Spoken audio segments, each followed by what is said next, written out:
please subscribe and don't forget to press the bell icon to get notified whenever we upload a new video.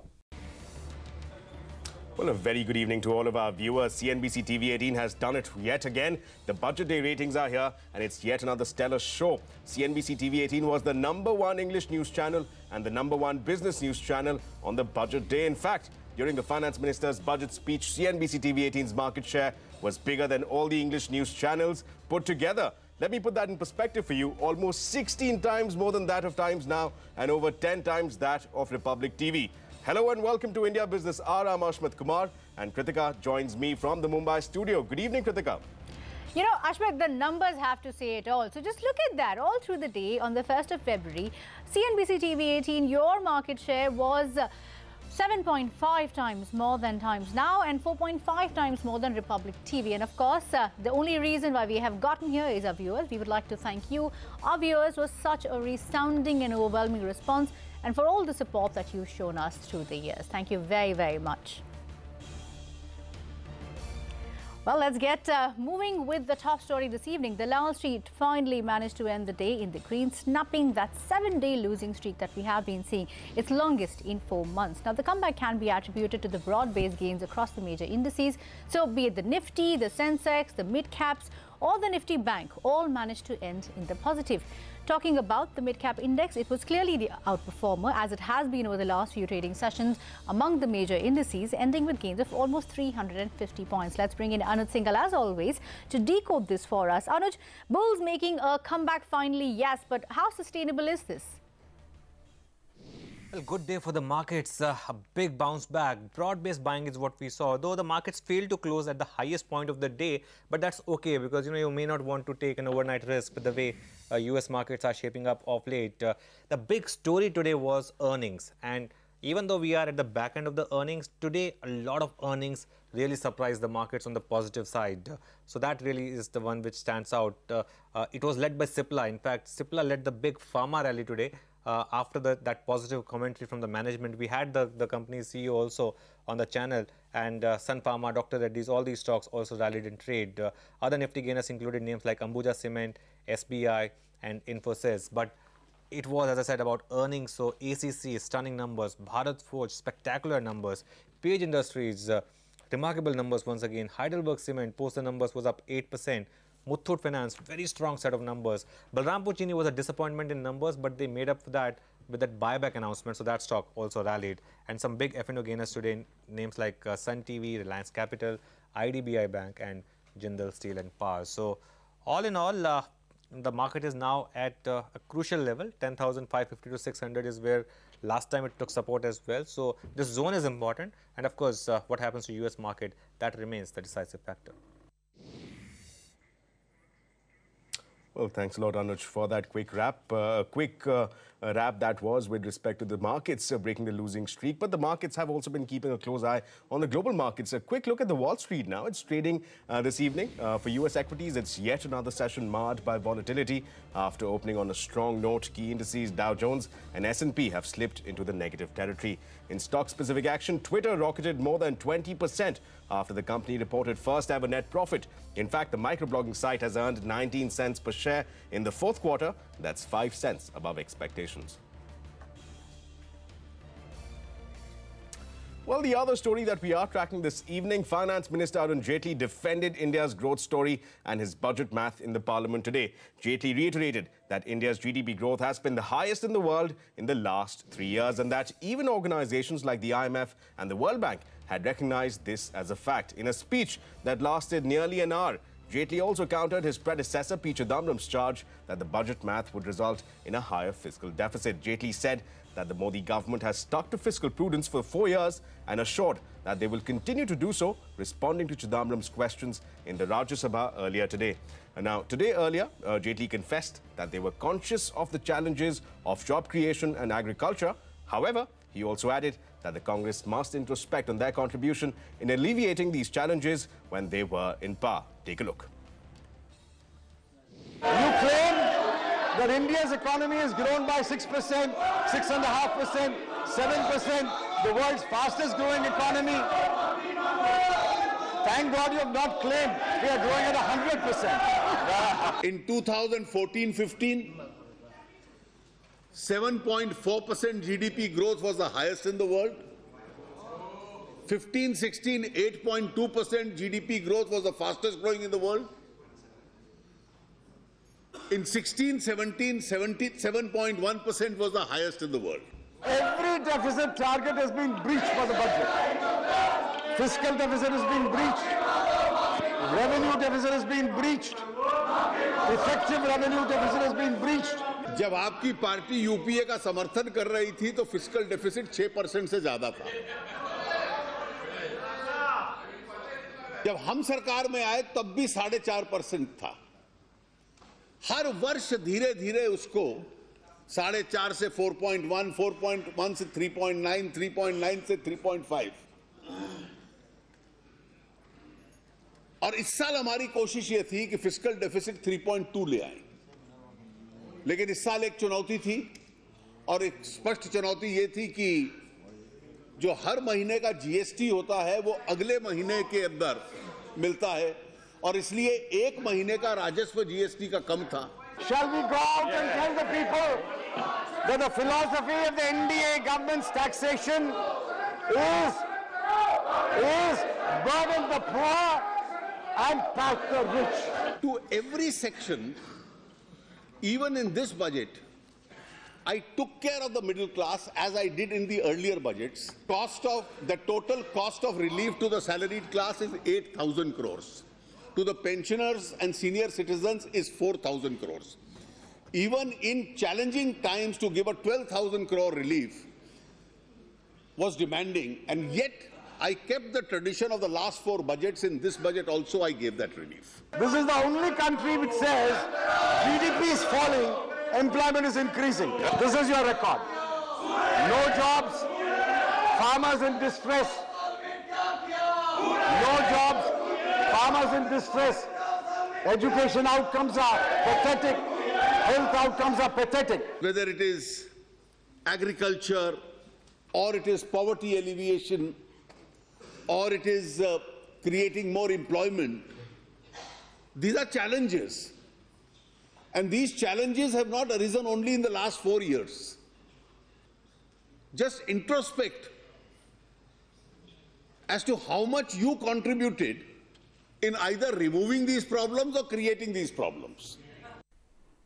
Okay, that was all the action in the Parliament today, but let's discuss this further. We are now joined by former Chief Economic Advisor Arvind Virmani and economist Shankar Iyer. Gentlemen, thank you so much for joining in. Mr. Virmani, I want to come to you first. Let's leave aside the political aspect of it. Let's purely look at the financial and the fiscal math and the budget math of this. There have been questions that have been raised by P. Chidambaram. The Finance Minister has given his rebuttal. I want to ask you, the first 2 questions that Mr. P. Chidambaram has raised are specifically with respect to fiscal prudence. The Finance Minister has said that the issues that they have, they are dealing with are essentially what they have inherited and not necessarily what they have created. Do you agree with the Finance Minister's statement that the fiscal prudence math has been met in the last 4 years? Because the numbers don't essentially agree with it for the entirety of the 4 years.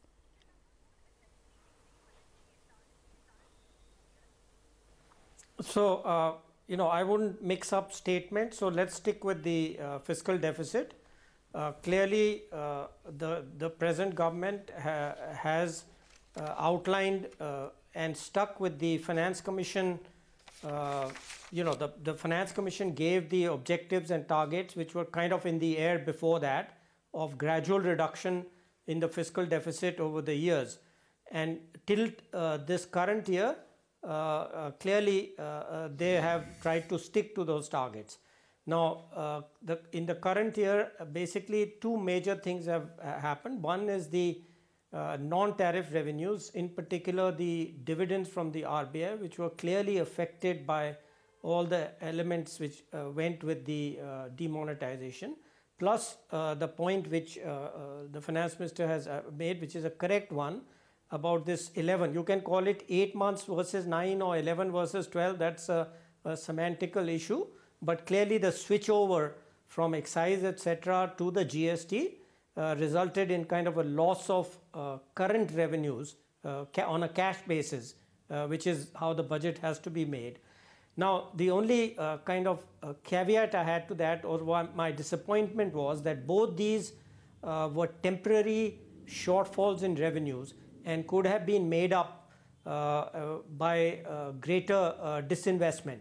And my disappointment was that that did not happen. So the broad trend is clear, was clear till this year, but now for this year, for temporary reasons, and for next year for reasons which are unclear, if it is broken as projected in the current budget, that's a big disappointment. That means that they are not sticking to the original downtrend, which was one of the good hallmarks of this government.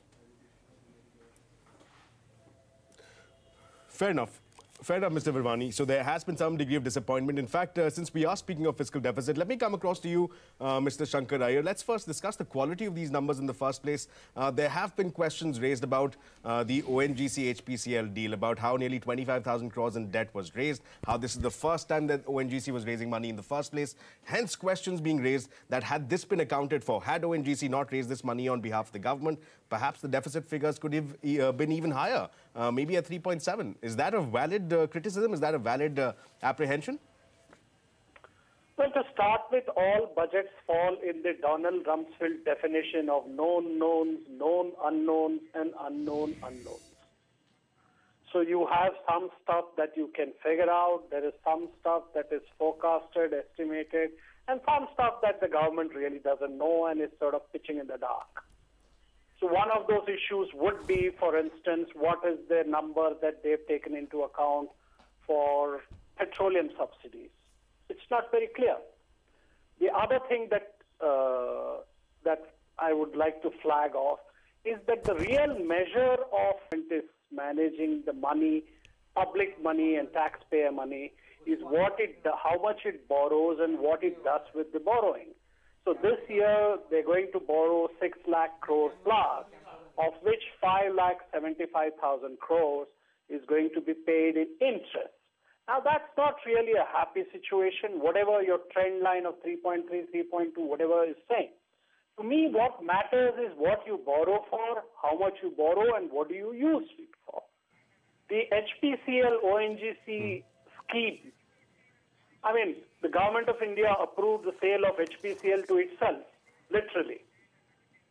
And this has been happening not just now, but it's happened before, and this is transfer from pocket to pocket, or what I call consanguineous economics, has been happening over the years because governments in India have yet to figure out what to do with public sector assets and why they can't. Let me just butt in there, sir. Allow me to just butt in for a brief moment. As you called it, accounting jugglery here being done, one pocket to the other. Does that, the fact that it has been done in the last few years as well by previous governments as well, does that necessarily sidestep the criticism that perhaps there are issues with even the quality of these numbers being reported? Well, what else would the government have done? I mean, you can't show a larger deficit. You've just got a rating upgrade from Moody's, so you will dress up accounts. Corporates do it, governments do it. So here's the thing about it. The inefficiency of this exercise is what must be the focus of political parties. Government of India gets to borrow at the lowest sovereign rate. So Government of India has now forced ONGC to borrow at sovereign plus rate. What does it do to a company which could have used that money for productive use? That is the question to ask. Right. Government of India has asked companies to do buybacks. These are PSUs which hardly can be qualified anymore as blue chips or as those doing well. And they're doing buybacks. How does that explain things? Okay, fair enough. I want to get one final point from Mr. Virmani. Mr. Virmani, a lot of questions have been raised on inflation, and this is not just by Mr. Chidambaram. It has been raised over the last 2 weeks, in fact. Specifically, if I had to point out one specific point, P. Chidambaram has mentioned the 10-year Treasury bond. Investors have actually raised questions on if this will increase interest rates across several debt instruments, and if this will lead to a rise in interest rates, thereby leading to a rise in inflation. Couple of other points essentially leads that there can be a significant rise in inflation. FM, yes, has indicated that they want to keep it within limits, but there are significant hints which show that, yes, that is the case.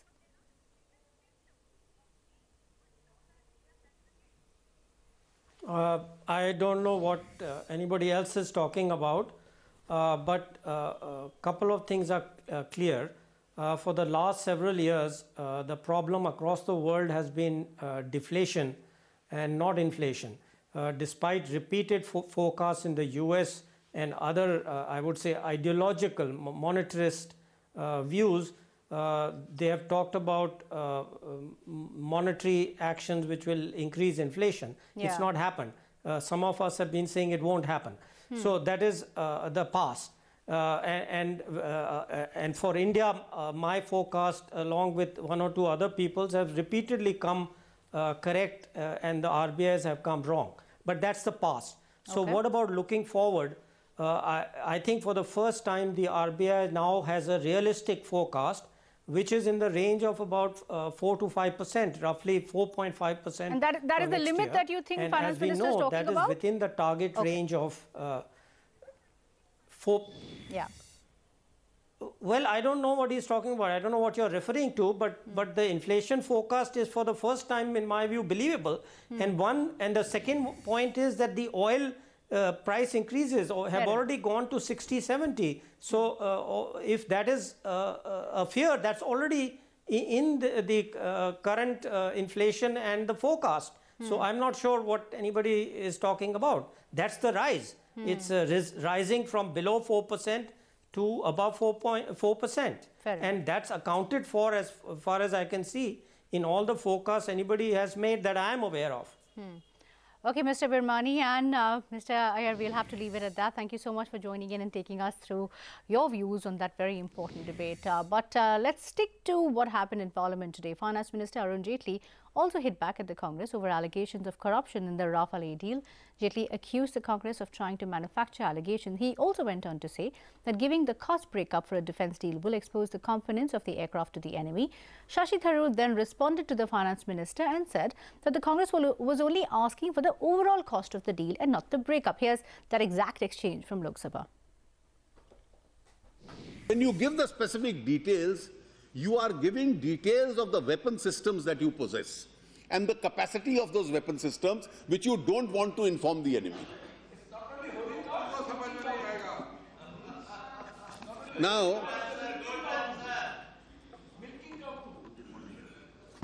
Now, questions are asked. I have a question, 14/12/2005. Give the details of the fighting weapon system bought from the Americans and the details and the cost. And Mr. Pranab Mukherjee replies, details of government expenses on purchase of arms and weapon systems are classified in the nature and it would not be in national interest to divulge them on the floor of the House. Yes. So please ask your party president who has raised this issue to kindly go back to Mr. Pranab Mukherjee and take certain lessons from him on national security. The question is again asked, is the government purchasing a long-range missile from Israel? Mr. A.K. Antony on 22/8/2007 says, divulging details in this regard to this House would not be in the interest of national security. And I have not one, I have 15 answers given during the UPA, where details of armament purchase, item-wise, cannot be given for the simple reason that these are not in larger interest to make public. Make public means known to the enemy as to what the specified weapon details on each one of the defense equipments is. And suddenly, when you find that you were pasted with allegations of corruption all over, and Mr. Modi has run a clean government for the last 4 years, so let us manufacture a crisis. Let us manufacture an issue. And a manufactured issue is, oh, you please tell me the details of the Rafale deal. Would the Honourable Minister give one? Thank you, sir. I don't think anybody on this side of the House is seeking any national security details. Does that anybody include your party president? Missiles, involving weapons. Does that anybody also include your party president? Yes. Who manufactured this issue falsely at the cost of national security? Honourable Minister should understand our question. Honourable Minister, Honourable Minister, the question is, you are accountable to Parliament for the expenses of this government, and we are asking for an overall cost and a unit cost without specifying any details. That is what we have been asking. That is what the party president has been asking. We are as much accountable to this Parliament. We are as much accountable to Parliament as much as the UPA government was. And therefore, there is a set of systems. There is a set of systems which we have followed consistently. Well, heated exchanges there. Clearly, the last word is yet to be had in the Rafale deal issue. Let's move ahead now. Shift focus. Trouble for Google. India's Competition Commission has slapped a 136 crore rupee penalty on global search engine Google. The competition watchdog has accused the company of search engine bias. The company has been accused of abusing its dominant position in the online web search and web advertising in India. The penalty was imposed taking into account the company's revenues in India. Google has been coming under fire from antitrust watchdogs across Europe. In fact, the EU authorities slapped Google with a massive fine of nearly $3 billion just last year in the month of July. Well, on to a CNBC TV18 exclusive now from the insolvency space. Sources tell us that two companies that have submitted binding bids for Bhushan Power and Steel. Remember, the deadline for submission for bids for Bhushan Power and Steel closed today at 2 p.m. Ritu Singh now joins us with those exclusive details. Ritu, which are these two companies and what exactly are they in the fray for? Bhushan Steel earlier, now Bhushan Power. Well, JSW Steel and Tata Steel clash yet again, and this time for another Bhushan company. This time it's Bhushan Power and Steel, which is the Sanjay Singhal promoted company with a 3.5 million ton steel producing capacity and a captive power plant. Now, we understand from sources that today was the deadline to submit binding bids for the company under the insolvency proceedings, and only these two companies, that is Tata Steel and JSW Steel, have submitted binding bids to the IRP. Now, remember, Vedanta, we understand, was one of the players that was conducting a due diligence but did not submit a bid as of the deadline at 2 p.m. today. We also understand that the liquidation value of Bhushan Power is about 12,000 crore rupees, and the fair value of the company, which is the replacement value of all of its assets, is about 24,000 crore rupees. So the bankers are hoping that the bids will be marked to this 24,000 crore figure and should be upwards of this. Remember, the debt of the company is about 47,000 crore rupees. So it's fairly, one of the largest assets under the IBC, and resolution in this case will be a significant breather for both the banks and the company involved. Okay, fair enough. So I would assume it will take another 10 to 15 days to get some clarity on who really emerges the highest bidder. Ritu, thanks for joining in, and of course we'll have Ritu back once those details emerge. But here's a CNBC TV18 special analysis of the mining crisis in Goa. Mining activity across the state is set to come to a standstill from the 16th of March. Now, this after yesterday's Supreme Court order cancelling 88 mining leases that were renewed in 2015. Today, Nigel D'Souza looks at the genesis of this crisis and exactly how it impacted the mining sector as well as the government. Hi, Nigel. Take us through the analysis that you have put together. Well, let's run you through the timelines first. In 2012, mining in Goa was totally banned. Then in 2015, some of these mining leases were renewed.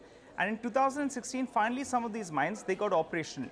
Now, what is the Supreme Court saying? The Supreme Court is saying, come March 15, 2018, all these mines are going to be shut. They're saying that the state government, they have a right in issuing fresh mining leases, but they do not have a right in renewing some of these mining leases. What's the impact to Goa, though? 88 mines, they fall under this purview. And what's going to happen really is that currently only 50% of these 88 mines, that's around 40 to around 45 mines, they were operational. But why is it so important for Goa? It's very, very important because 30% of Goa's GDP comes in from the mining segment. And if you're looking at a number in terms of total quantity that can be produced in Goa, well, it's around 20 million tons approximately. And what are the charges that they pay to the Goa government? Well, they pay royalty, that's around 15%. In addition to that, they pay DMF, that's District Mineral Fund. And thirdly, they pay Goa Iron Ore Fund. You put all these three together, and in fact, they're paying nearly around 29% of the revenue that they're generating from mining in Goa. So if you put a number together, you say 20 million tons they sell at around $25 on a per ton basis. That amounts to around 3,000 crores, and take around 29% of that. It fluctuates between around 600 to around 900 crores depending on the quantity. and depending on the pricing as well of the iron ore. Now the Supreme Court is saying the Goa government has to go ahead. They have to, give fresh leases as well as take fresh environment clearances before they can give some of these mines the go ahead. Who gets impacted then? Vedanta. They'll get impacted because they had around 5.5 million tons of iron ore that they could mine with them, and they were recently, allotted another 3 million tons. So they'll get impacted, though in terms of a price, a share price, well, that's not very, very large impact because iron ore is a very small part of their business. But does it impact the iron ore availability domestically? No, it doesn't, because the majority of this iron ore was exported and very minimal was used domestically. Okay, Nigel, thanks for taking us through that assessment. But take a look at the flashes on your screens. The Singh brothers, that is Malvinder and Shivendra Mohan Singh, have tendered their resignation from directorship of Fortis Healthcare. We have received a stock notification, and that essentially says that the board will be discussing this matter further in detail at its meeting scheduled on Feb 13th. Now, we don't know the reason exactly, but remember, Fortis Healthcare has been under the scanner for rejig of operation. Both the Singh brothers have been working on restructuring and rejigging the entire parent company, that is Reliance Enterprises, and that is something that has been in focus. There have been reports about a complete shift. They have been divesting non-core assets. They have been looking at pairing the cross-holding. So this could be related to that. We don't know the exact details and the reason for this, but of course we will try to get in touch with the Singh brothers and get you exact details of why that has transpired. But Ashwat, you've been tracking the case in courts, at least as far as Fortis is concerned. What do you think could lead to this? And just a quick background as well. Well, of course, not seeking to join any dots at this stage. The news is just coming out. Our viewers can see it on the flashes. But just for the benefit of our viewers, it would hold them in good stead to remind them that just days back, we had the Delhi High Court that had upheld the award, the arbitral award that was granted in favor of Daiichi. Daiichi, of course, being the Japanese drug major, which had won an arbitral award of as much as 3,500 crore rupees against the two brothers. That, in fact, had been upheld. Subsequently, we've learned that they have appealed. The brothers have appealed before the Apex Court as well. They're seeking relief against that. What's critical here is that as far as the functioning of the company is concerned, this was a big handicap in terms of fundraising plans that the group has been trying. There have been consistent stay orders. There have been stays from the Supreme Court as well in terms of maintaining status quo with respect to shareholding. That has impacted, as Kritika, as you said, the rejig plans that have been in the works. So that has been a source of trouble. We'll, of course, awaiting clarity. Now, again, not seeking to join any dots at this stage, are awaiting more clarity. This is, of course, the break that we have. Yes, Kritika. No, Ashwat, I agree we can't join any dots right now. But, there are two separate things. One is the court case and one is the rejig operations. Since you have been tracking this story, what essentially have been the bone of contention that have barred operation? Even if you look at the numbers, over the last 6 to 7 months alone, I was just taking a look, there have been some pressures as well on the balance sheet. So are these two separate issues, or there is a linkage to this which could have led to this? Not joining dots, but just assessing the situation. Well, not really in terms of, Kritika. If one were to look at the orders that have been passed in the Apex Court by the Delhi High Court as well, not so much in light of the operations, not much impact there, but there have been constant concerns expressed by Daiichi that have filed various applications for interim relief before the Delhi High Court, where they have been consistently saying that there should be some form of stay order, some form of freeze. In fact, there is a freeze currently from the Supreme Court order on both the brothers for maintaining status quo, which has impacted capital raising plans, which has impacted the rejig plans. So perhaps, again, that could have been a factor that could have been considered by the two brothers as a part of the matrix in terms of making this decision. But nonetheless, again, reiterating here, not seeking to join any dots. Those are just the facts as we are aware of them as of now. On that note, let's slip into a very short break now. But coming up, we will get you the latest on the violent protests in Bangladesh triggered by jail term for former Prime Minister and opposition leader Khaleda Zia.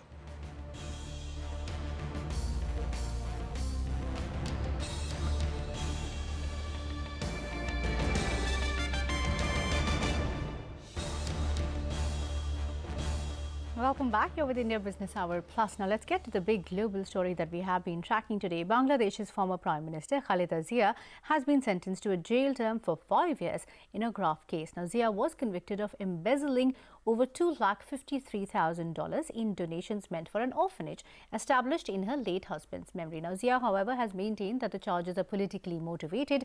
Zaka Jacob has been tracking the story very closely. Zaka, what are you picking up from your sources? And just put this into perspective, what does this mean now for the upcoming Bangladesh elections?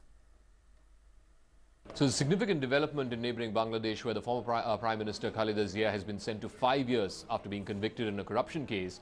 The case essentially relates to the Zia Rahman Trust. It's a charitable trust run in the name of her late husband, the former president of Bangladesh, Zia Rahman. The accusation against her, her son, as well as 3 other associates is that they siphoned off money to the tune of about $250,000 over a period of time. And this was a case of corruption. This is just one of the many cases of corruption that she faces.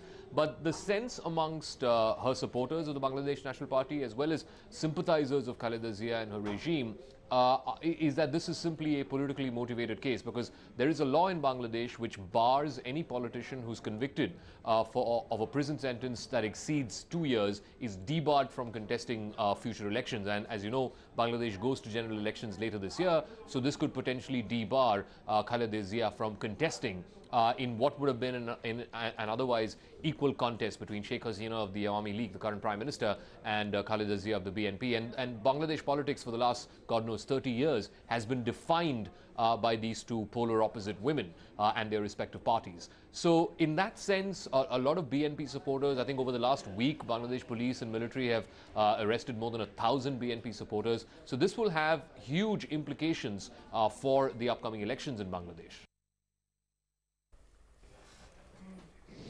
So a tense situation in Dhaka in Bangladesh, but there is trouble. There's more trouble, in fact, in India's immediate neighborhood. Human rights organization Amnesty International has warned Maldives against using a state of emergency as a tool for furthering repression. The London-based NGO has also asked for immediate release of judges and opposition politicians detained by the Maldivian government. Meanwhile, Maldives has said that India was the first stop for the Maldivian president's special envoy visit. However, the meeting did not take place due to scheduling issues.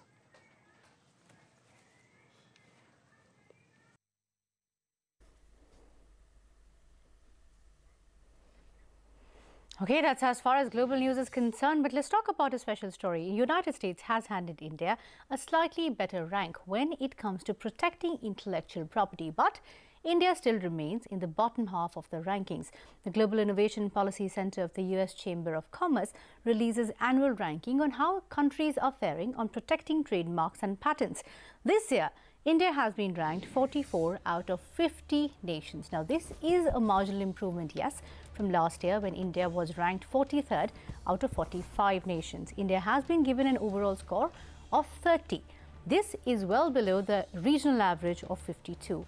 But this is better than the average of bottom third nations. Now, remember, the top 5 nations average a whopping 93 on that very index. The United States has been ranked as the best nation in protecting intellectual property. United Kingdom, Sweden, France and Germany complete the top 5 best performers. The United States has lauded India for taking a few steps to improve intellectual property rights regime, but India is still the worst performing nation among the BRICS, and China within the BRICS is for now the best performer.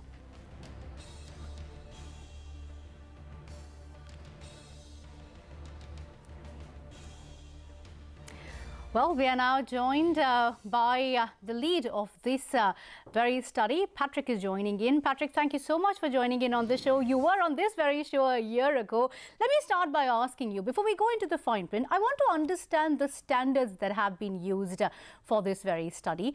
India hasn't agreed to the US standards, and the US IPR and India IPR are completely different. India agrees to the TRIPS agreement. So I want to understand, is it really fair for India to be ranked on a standard that India doesn't really use?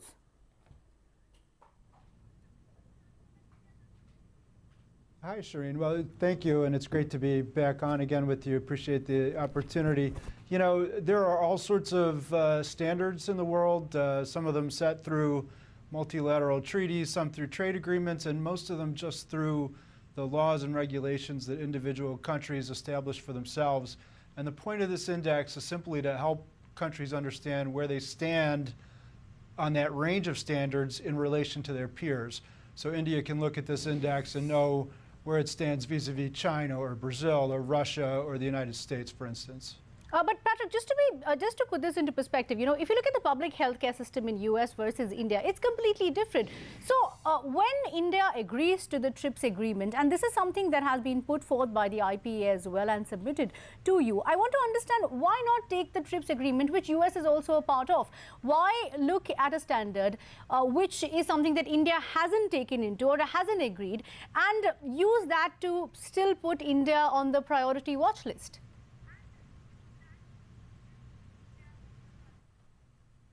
If you look at the rankings in our index, and we ranked 50 countries this year, you'll see that every single country achieves a different score. Out of a total possible 40 points, you've got everything from Venezuela at 6 to the US and UK at over 35. And the point is, countries are making their own sovereign policy decisions about how they want to promote and protect innovative and creative activity in their own economies. And the index is an opportunity to see how you compare with those other economies. When we looked at the TRIPS agreement, which was put in place in the World Trade Organization 25 years ago to govern intellectual property, we found that doing nothing except implementing the TRIPS provisions would get you about 15 points on our index, which is not a very competitive situation. So TRIPS is a good minimum standard, but for countries that want to lead the global knowledge economy, as I know India does and potentially can, TRIPS is not the answer. Hi, Patrick. This is Ashmit Kumar from the New Delhi studios. Just a question here. One of the key points that has been troubling perhaps the IPR regime has been the issue of compulsory licensing. But let's put that into perspective. The Novartis case was one that led to alarm bells being sounded. But post that, there have been 2 applications made before the controller of patents. Both of them have been rejected. Both have been struck down, and they have not been granted the compulsory licensing case. So India has been responsible, at least in terms of exercise of the legislative powers at its disposal. Is this criticism then perhaps fair, that India is on the issue of compulsory licensing, but it has been acting responsibly? 2 applications, only 3 applications have been made, of which 2 have been rejected.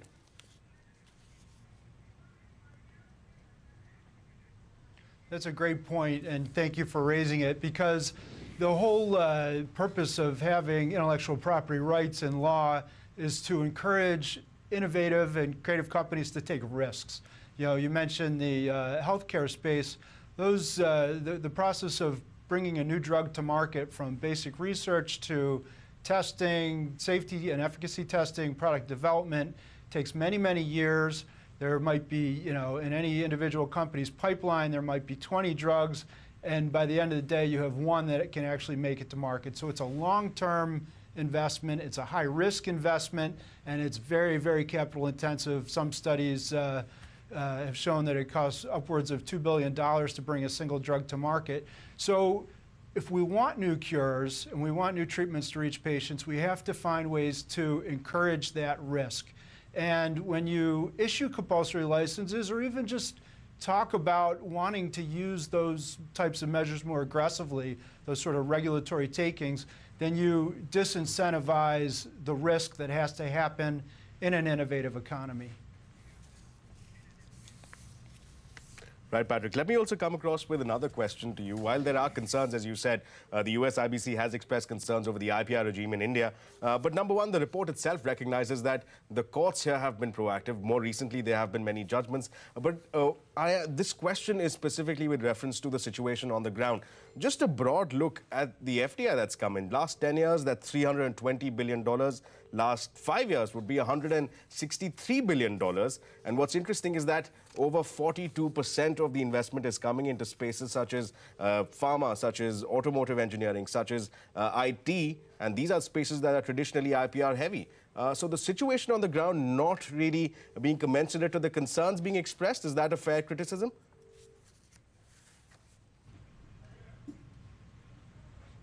I was in Delhi just a couple weeks ago. They held the Raisina dialogue, and Prime Minister Modi was there, along with Prime Minister Netanyahu of Israel. And I had the chance to speak on a panel with India's Commerce Minister, Suresh Prabhu, and I said to him that I believed, just as the United States led the global economy after World War II, and that China had done so after the, over the last couple of decades, that India could be the next engine of global growth. And I think what's happening is that industry recognizes that. The Modi administration has begun to put in some steps that could make it a reality, but it's not inevitable. The next global driver of growth is going to be an innovation-founded economy. It's not going to be what China did by low-wage manufacturing. So it has to be premised on strong intellectual property rights that create the incentive for risk-taking. So I get that point, Patrick, but let's look ahead now. Let's look ahead. We can't take them as an inevitability. Yeah. Fair enough. Let's look ahead then. What exactly would it take, Patrick? If you could give us a two-line answer, what will it take for India to be removed from that priority watch list? And how long? How long would you expect? India needs to reverse the market psychology that has, well, I think some very important first steps have been taken with the national IPR policy, and we've seen some base level measures aimed at IP awareness raising, streamlining registration of rights. But what we ultimately need to see to set it all in motion is a clearer signal from the government that we're going to respect intellectual capital and intellectual property rights, so that innovators will take the risks in India, that they'll locate their innovative activity in India going forward. That's going to be the market where they and hopefully that'll be sooner rather than later. Thank you so much, Patrick Kilbridge. Unfortunately, we're completely out of time, so we will have to wrap up this conversation. But I appreciate you taking us the time. Thank you very much, both of you. Thanks a lot. So we'll have to take a very, very short break. But up next, we will get you all the headlines from the second day of Auto Expo 2018. Don't go anywhere.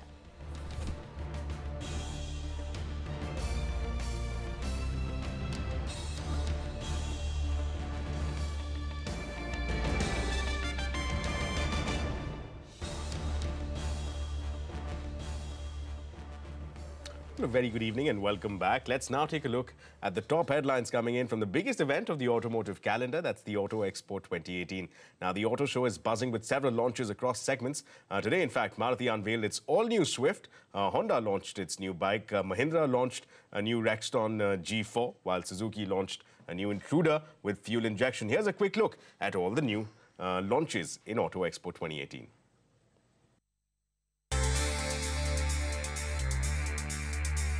Quite a few cars have been launched at the 2018 Auto Expo, but the most important one, the Swift.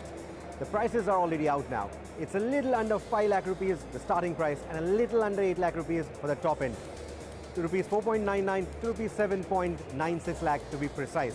We've already reviewed this car, we've already driven this car. It's available with a 1.2 litre petrol engine or a 1.3 litre diesel, and this time both the engines can be had with an automated manual transmission or AGS in Suzuki speak. Like I said, I think it's a good looking car. It's an evolution of the proven formula of the Swift design. It maintains the silhouette but adds a lot of details that makes it sportier and makes it look all new.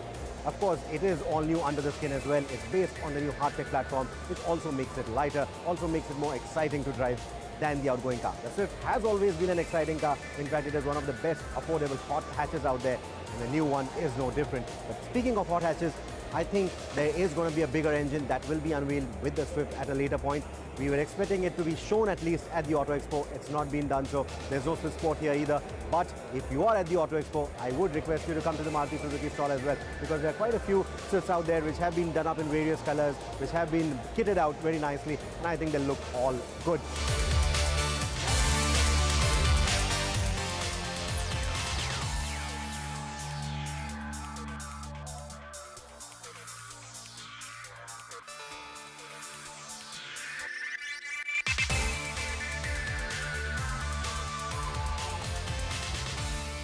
And if you're in the market for a car below 5 lakh, that's your answer. We will have to take a short break though. Wireless devices is the new cool, and that is precisely what we will bring you right after this quick commercial break. A review of the SoundSpot Free, Bose's latest take on going wireless. Stay tuned.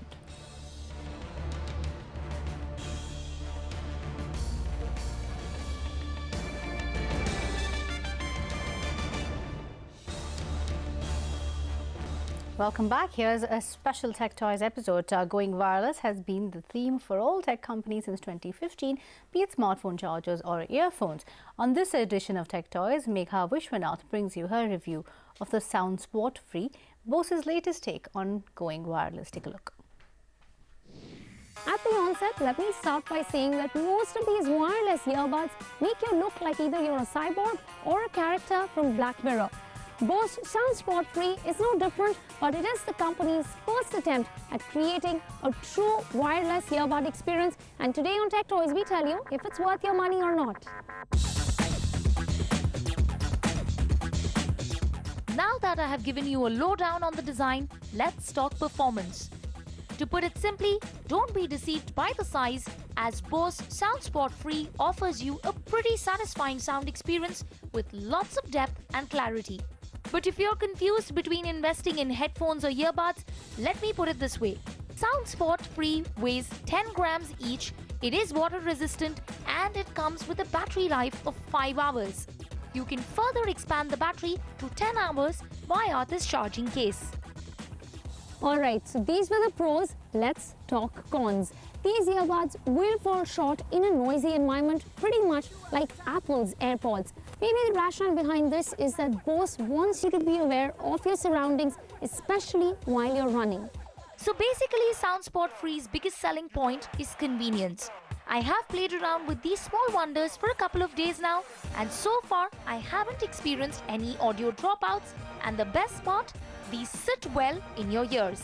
Overall, these wireless babies are great for workouts, running, or even listening to music in moderately quiet environments. But if you really wish to cut off from the world, then I would recommend that you pick Bose's noise-cancelling headphones instead. Much like all Bose products, this too comes at a price. So if you wish to experience great quality wireless earbuds and have 18,990 rupees in your pocket, then the Bose SoundSport Free or Not So Free is your best pick. That's it on this edition. My name is Megha Vishwanath and I will see you next time.